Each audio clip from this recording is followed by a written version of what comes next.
Express లో నక్షి మేళా సందర్భంగా free shipping across the world.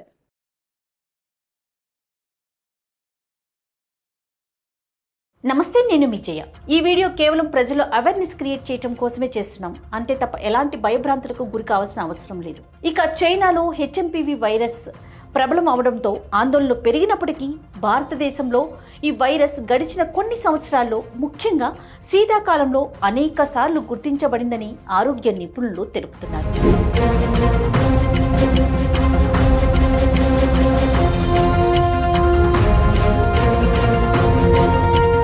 ఇక డాక్టర్ సురేష్ గుప్తా వంటి నిపుణులు ఈ వైరస్ కొత్తది కాదని, ఇది సాధారణ దగ్గు, జలుబు లేదా ఫ్లూ వలె రోగిని బాధిస్తుందని చెప్పారు.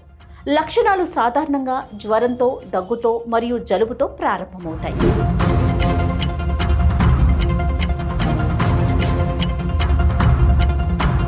ఇవి స్వతహాగా చికిత్సతో నియంత్రించదగినవని డాక్టర్లు చెబుతున్నారు. ఇక ఈ వైరస్ వల్ల పిల్లలు సాధారణంగా ఆసుపత్రిలో చేరాల్సిన అవసరం ఏమాత్రం లేదు.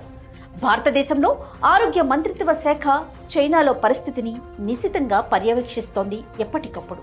అలానే ప్రపంచ ఆరోగ్య సంస్థ WHO నుండి ఎప్పటికప్పుడు సమాచారాన్ని కూడా అందిస్తోంది.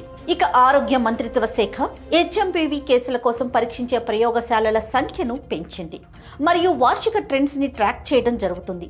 భారత్ కేసుల సంఖ్య ఎప్పటికీ శీతాకాలంలో లాగే ఉన్నాయని, ఆందోళన పడేంత పెరగలేదని డాక్టర్లు కూడా చెప్తూ ఉన్నారు.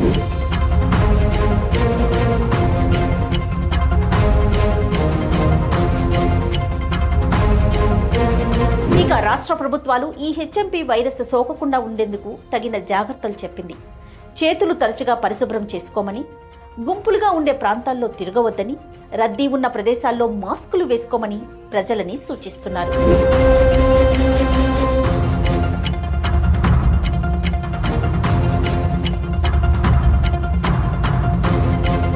అలానే హెచ్ఎంపీవీ అనేది సాధారణ శ్వాస సంబంధిత వైరస్.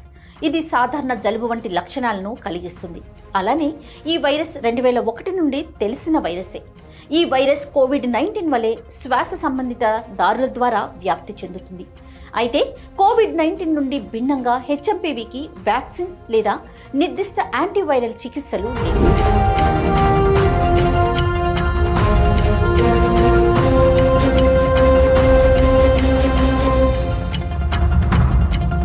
ఇక భారతదేశంలో ఈ పరిస్థితిని పర్యవేక్షించడానికి చర్యలు తీసుకుంటున్నారు. ప్రజలంతా అప్రమత్తంగా ఉంటూ తగిన జాగ్రత్తలు తీసుకోవడం మంచిదని సూచిస్తున్నారు. అంతేకాకుండా బెంగళూరులో ఇప్పటికే 8 నెలల పసిపాపకి ఈ వైరస్ సోకినట్లుగా తెలుస్తోంది. కాబట్టి ప్రజలంతా అప్రమత్తంగా ఉండాలని, తగిన జాగ్రత్తలు తీసుకోవాలని, ఆరోగ్య విషయంలో కూడా తగిన జాగ్రత్తలు తీసుకోవాలని, సోషల్ డిస్టెన్స్ ఫాలో అవ్వాలని చెప్పి వైద్యులంతా సలహాలు, సూచనలు చేస్తూ ఉన్నారు. ఇక ఈ వీడియో కనుక మీకు నచ్చినట్లయితే లైక్ చేయండి. మరిన్ని అప్డేట్స్ కోసం మా ఛానల్ని సబ్స్క్రైబ్ చేసుకోండి.